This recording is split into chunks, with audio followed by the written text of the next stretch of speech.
Hello students, today again we come across a poem about animals. So far we have come across two poems about animals and now this is the third one.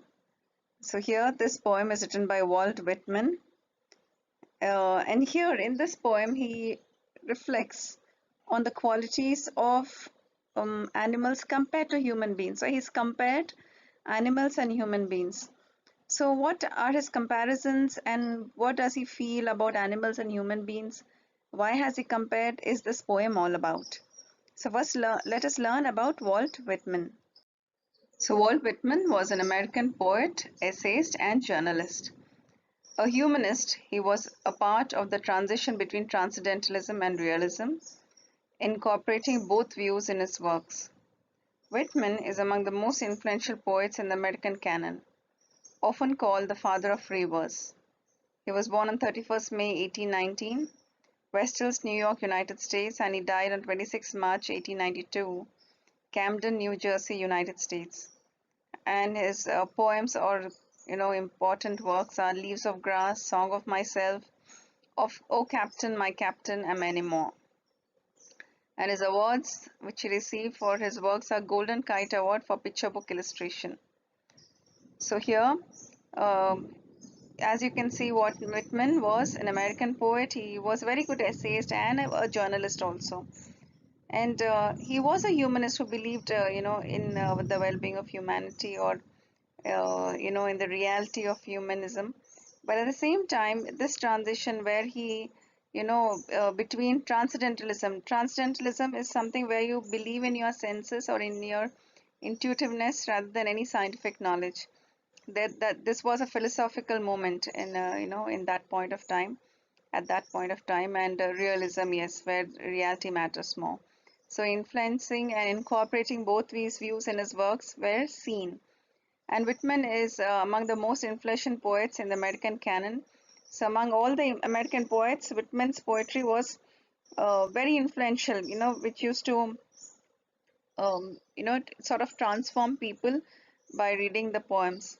And he was also often called the father of free verse. Father of free verse is something where, as you have seen in your previous poems, they're rhyming words, isn't it? Whereas in Whitman's poems, they are not really rhyming. It just flows. Okay, so this is the introduction or a brief of the poet. So here's the poem. Let us read. I think I could turn and live with animals. They are so placid and self-contained. I stand and look at them long and long.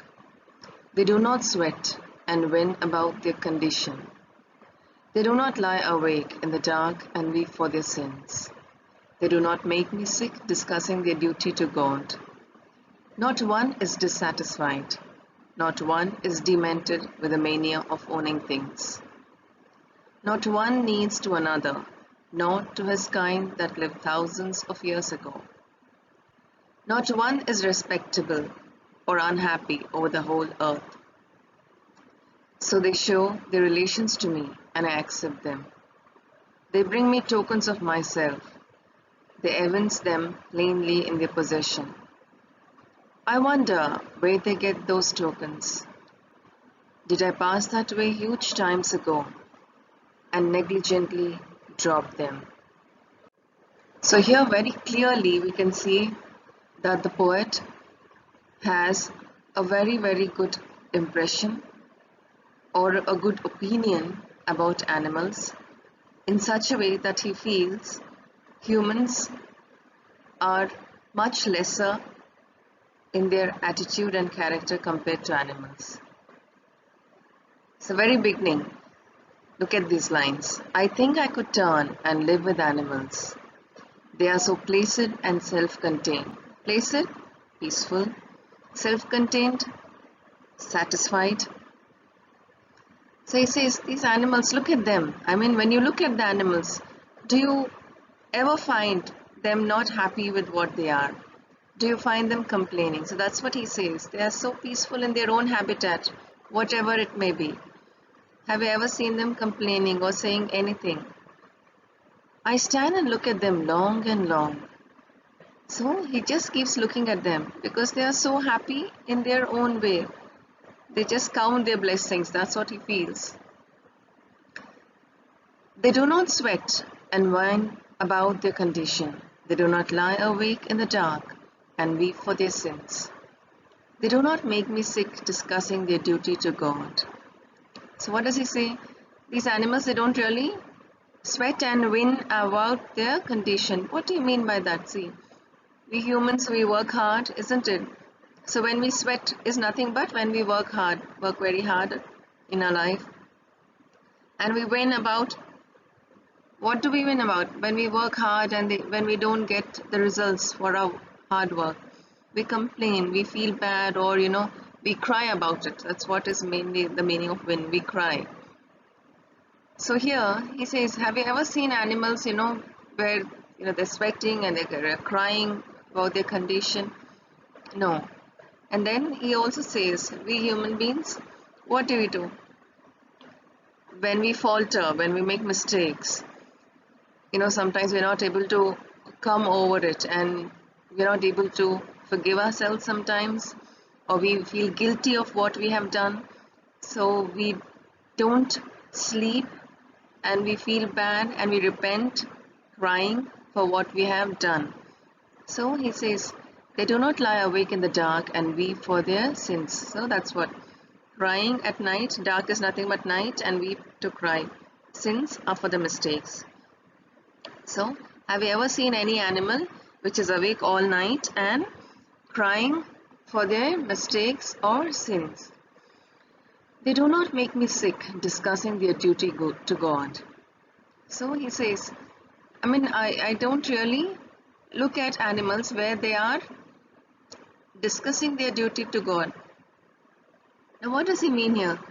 See, where human beings, they say, I have to do this to God, I have to follow this ritual, or I have to do, light a candle, I have to go to a religious place, or do this, or do that. These are the duties to God, which the poet feels that I've never seen any animals doing that, because what he means by this sentence is humans are more particular about doing things to God rather than doing things to God's men. Who are God's men? We human beings. So what he feels, I think we are forgetting that we have to treat each other well, and we just believe that doing things right to God is enough. So we are living in a world where we just think, yes, am I going to, whatever religion you believe in, are you going to all the religious places, and then are you doing your duties or rituals, or whatever traditions you have to follow religiously, are you doing that? So I think we are more focused on that than believing in reality and facts of life. That's what he feels here. So animals are like that. They live in the realities of life. You don't see any animal going to a temple or a church or a mosque or anywhere and doing the rituals. So that's what he says. So the poet, as we learnt in the introduction, he believes more in the realities and transcendentalism, isn't it? So that's the reason why he doesn't believe in people really going to any religious places or believing in God as such. You can make out very clearly in these lines. So he doesn't really believe that doing things to God or praying to God is actually good. He feels you better live in reality because he believes in realism. Now, let us move on. Not one is dissatisfied, not one is demented with the mania of owning things. So he says, not one is dissatisfied, not one is demented with the mania of things. So here, we humans, no matter how much you keep buying or you keep earning or you keep accumulating for yourself or your family, we are never happy because you buy something and you feel there's something better in the market. You feel, oh, I wish I had something better than this. Or it can be the feeling which you feel when you look at somebody owning something better than what you have. So he says humans are never satisfied. They are dissatisfied no matter how much they have and what they have. You're earning something, you're not happy with the earnings. You have a job, you're not happy with the job. Or you have house, big or small or whatever, you're not happy with that. You have a vehicle, two-wheeler or four-wheeler, you're not really satisfied with that. So here what he says is we are never happy with whatever. We are always looking at somebody else or something else and dissatisfied in our life. And he says not one is demented. Demented is a feeling of anger or excitement, because you don't really own things, what everybody else has. So that's what he says. No, not one is demented with the mania of owning things. So this madness, mania is madness, okay? So madness of owning things, owning to have or to possess. So humans are a bit crazy of owning things. That's what he means here. Everything and anything is new or better than what he has. You always want to have it at any cost. So right from your home accessories to what you own personally, your clothes or whatever. So you always want to have something better and better. You're not really satisfied. Oh, I have this one. Good. No, something else comes and you feel, oh, I wish I had the other one. So here this is happening. But animals, do you ever see animals dissatisfied with the place they are living in? Let us say they're living in a jungle or they're living in a zoo or probably anywhere else. You don't see them complaining.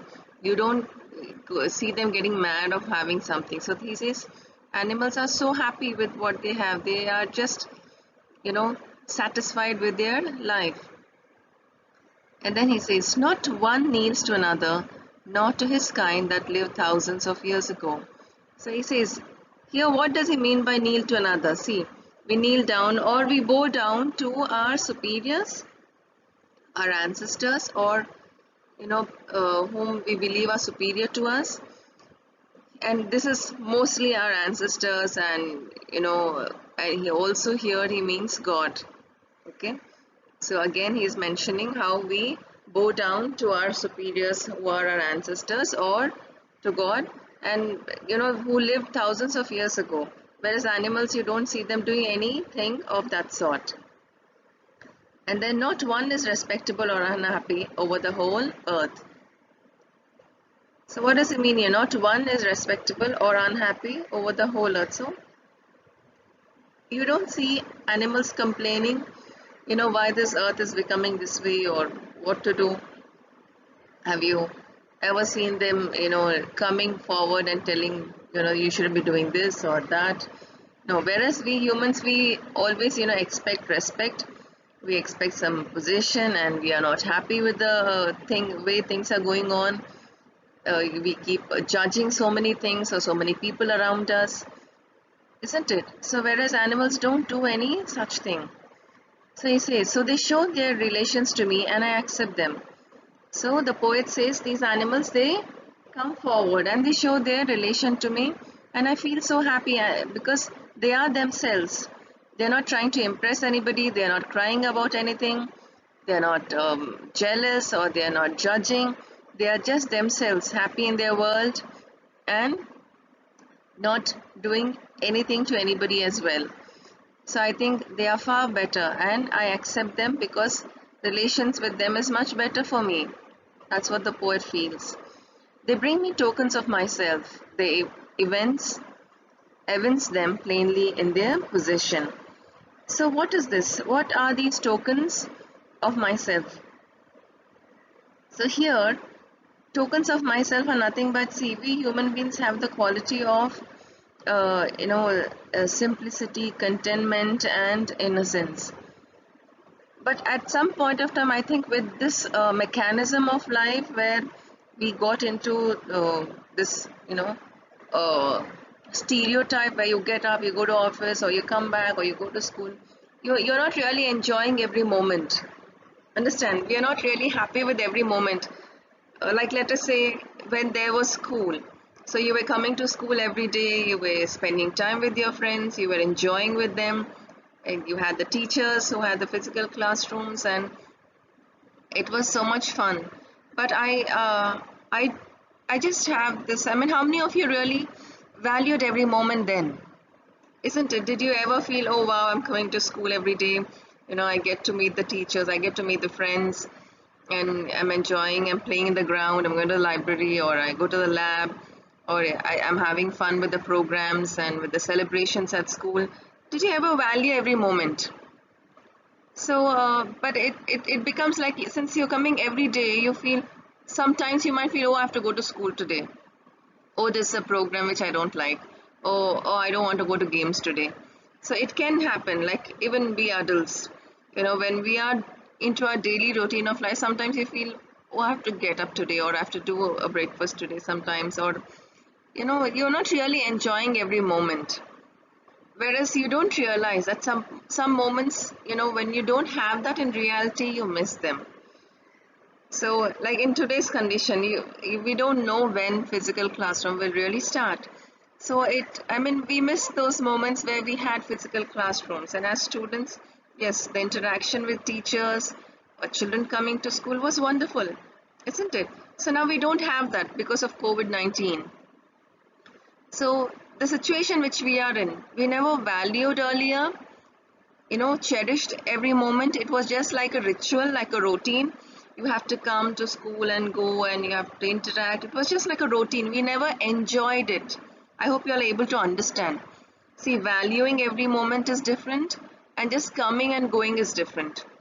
Okay, so that's what the poet is trying to tell. So they bring me tokens of myself is this qualities of contentment, of happiness wherever, whatever you are doing, and then living a life of simplicity where you're not really comparing, or you're not, as I told you, dissatisfied with what you have, and then you're competing to have everything in life. So you are happy. You just want to live a simple life, and that innocence is where you're not jealous, and you want everybody to be happy, everybody to live in peace. You're respecting each other. That life of brotherhood and equality. So here he says, they bring me tokens of myself. They evince them plainly in their possession. So these qualities which they indicate, evince means indicate, okay, or which reveal the presence. So they show that which we had earlier, they have it even now. They have not lost those qualities, whereas we have lost the qualities of innocence, of living simplicity life, or of being content. Whereas animals are trying to reflect or reveal to us that you have to have these. You have lost, or you have forgotten, and you have to imbibe these qualities. I wonder where they get those tokens. Did I pass that way huge times ago and negligently drop them? So now the poet is getting into an introspection. When he saw the animals, and the way of life where they're happy with each other, with their conditions. So he says, these tokens of innocence or simplicity or contentment, I wonder where these animals have got them from. And he says, did I pass that way huge times ago and negligently drop them? So he says, did I ever pass across? Which means, does he pass means it's not that, he's literally passing by the animals and left those. It doesn't mean that way. As I told you, with time, man has, or a human has, left or forgotten these qualities. As I told you, in this mechanical life, he's got more into the materialistic way of living life rather than getting into the reality of life. So he says, have I ever passed through this and negligently, carelessly dropped them? So he says, maybe I had these and I have lost them. Negligently, carelessly dropped them is where I have forgotten, or I don't realize that I need to have these. I've totally lost these qualities. So now we come to the end of the poem, and as you can see, children, we can see the poet's thoughts and opinions reflecting so strongly in this poem. He is a person who believes in realism, which means to live in facts of life, and transcendentalism, where he believes in his senses, not in the scientific knowledge again. And he doesn't believe in God because he feels, if you are living in reality, living in every moment, trying to live a simple life, be satisfied with what you have, you know, and just have that innocence where you're not getting jealous, where you're not judging anybody, where you're not passing comments or, hurting each other, but just, live and let live policy. I think that is more important. That's what he feels. So this is what is the poem about. I think very beautifully portrayed in his own way, and the poet has made it very clear of his ideology in this poem. So we can clearly see his ideology where he just looks through every situation and compares so distinctively between an animal and a human being. So I hope all of you have understood this. If not, please replay and listen to the poem again and again. Now we come to the question answer session. I would like you to write about the poem, which means a summary, as you always have to write it down, and it's really good because it helps you retain what you have studied. And then I want you to write, the poet has compared animals and human being attitudes. Do you think the comparison is right, and the way he's looking at things is right or wrong? Please put in your opinions. The way he has compared animals with the attitude of human beings. So do you think it is right or wrong? What is your opinion and why? Okay, and I also want you to write, in what way animals don't complain. I mean, why do you think animals don't complain? Or do you think they could really be unhappy with their situation? Do you feel so? So I want you to write this as well.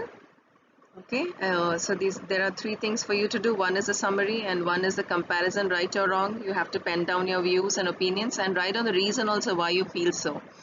And the third one, do you think that animals do feel bad or are unhappy about it? Do you think so? So these are the three things. Please write down and make sure that you're doing your works, because I will be checking when the school reopens. So make sure that you are keeping your works updated and not have any lagging behind in your work.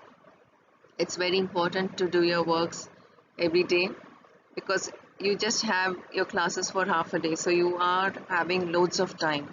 And since now you're in 10th, it's very important that you are focused. And as I said, every day, if you complete your works every day, as soon as the lesson is done, revising, reading, and doing your work, it helps you to retain in your memory. You don't have to struggle when you are studying for an exam. This is very important. I mean, as 10 students or any student, most of the time students make a mistake by not doing an instant reading or revision, because you feel when a class is over, it's done, and then you have now a free time, you can enjoy and relax. But I think after a class is over, if you can just open your textbook and again read and do the homework, when you do this twice or thrice, as I know, as long as you get it in your mind, because each child is different again. If you do this, it will help you so much during your exams, because immediately everything gets retained in your brain and you don't have to struggle while preparing for an examination. This comes very importantly mainly to your maths, where you have to practice every day, and coming to science. So you have to make sure that you are concentrating more on maths and science, as it is important, and your weak points in any other subjects if you have. English, as I say, the homework that I give is more than enough for you, because when you write on your own itself, you're kindling your thoughts and you are getting connected to the lesson or to the poem. So make sure you're doing all this as and when the time is immediately given for you. Don't delay, don't drag on, don't postpone. When you start postponing, you get into a habit of postponing. So don't ever do that. Try to do your work immediately. It is your work. It is your class. It's your result, your exam. So be responsible for yourself. Okay? Hope all of you are in good health. Take care of yourself. Be good at home. Count your blessings. Be happy. Take care. God bless you. Thank you.